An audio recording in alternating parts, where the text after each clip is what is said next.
Bonjour à tous, j'espère que vous allez bien. Aujourd'hui, je vous retrouve pour une petite vidéo concernant Twitter, les évolutions de cette année, les chiffres clés, les tendances 2020, mais aussi les nouvelles fonctionnalités. Au troisième trimestre 2020, Twitter comptait 187 millions d'utilisateurs monétisables, c'est-à-dire qu'ils ont été exposés à une publicité sur Twitter à un moment donné de leur journée. Il faut savoir que l'audience publicitaire majoritaire sur Twitter, elle est masculine, car elle représente 63% du nombre d'utilisateurs. Et en 2020, il n'y a que 35% de femmes utilisatrices de Twitter contre 65% d'hommes. Fait très surprenant aussi, 53% des utilisateurs de Twitter n'ont jamais tweeté et ils ne sont là que pour stalker. Enfin, on passe en moyenne 2,7 minutes par jour sur Twitter pour suivre les actualités.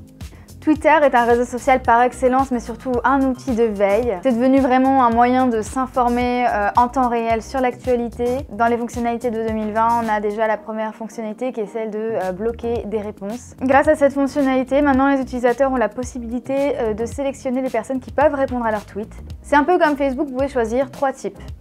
Vous pouvez laisser votre tweet ouvert à tout le monde, laissez votre tweet ouvert à ceux que vous suivez ou alors laissez votre tweet ouvert à ceux que vous mentionnez. C'est clairement une fonctionnalité qui va aider à lutter contre le cyberharcèlement, car Twitter c'est vraiment l'un des réseaux sociaux où le cyberharcèlement est très présent et fait des ravages. Donc c'est vraiment une très bonne nouvelle d'avoir mis en place cette fonctionnalité.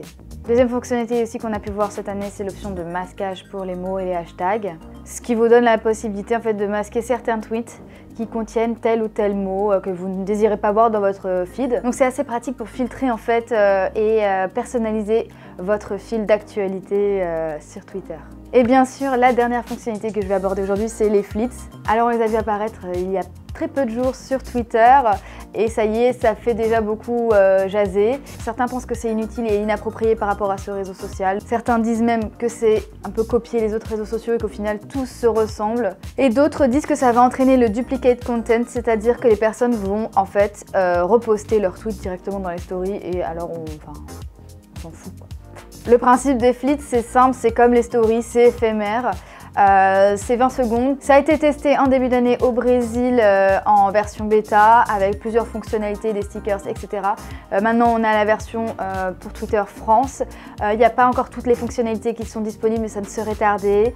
Pour l'instant vous pouvez mettre une photo, mettre du texte sur votre photo mais surtout rajouter une balise alt à vos photos, ce qui permettra vraiment de référencer un peu mieux votre story, votre contenu et d'indiquer une description à la photo. Twitter n'est pas un de mes réseaux préférés, c'est pas celui que je maîtrise le mieux. C'est pour ça que j'ai pas encore toute la fibre Twitter et que je n'ai pas encore d'avance concernant les fonctionnalités qui pourraient éventuellement sortir en 2021. Mais n'hésitez pas, si vous avez quand même des commentaires, à me les mettre en message privé ou en commentaire directement. Et je vous dis à bientôt pour une prochaine vidéo sur les réseaux sociaux.